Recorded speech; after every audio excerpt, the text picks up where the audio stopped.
এই মুরগিগুলো লাফালাফি করতেছে, এটা কি ভালো হচ্ছে বলেন? এই যে আপনারা কি প্রস্তুতি করতেছেন, করার পরে প্রত্যেকটা ইঞ্জুরি হবে। ইঞ্জুরি হওয়ার পরে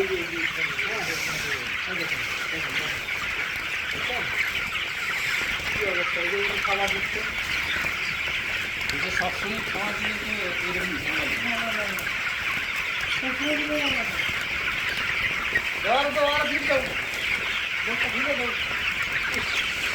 এরকম খাবার পাগল হয়ে গেছে,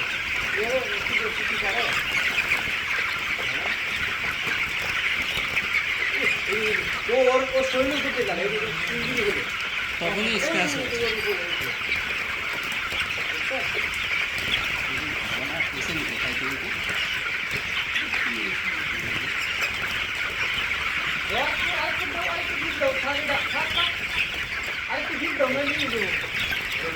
এই মুরগি ওই দিকে খাবার দেন, নাকি সব এই দিকে এসে পড়ছে। সব জায়গায় দিতে হবে, তাহলে কিছু সরাই দিতে হবে। কিছু সবাই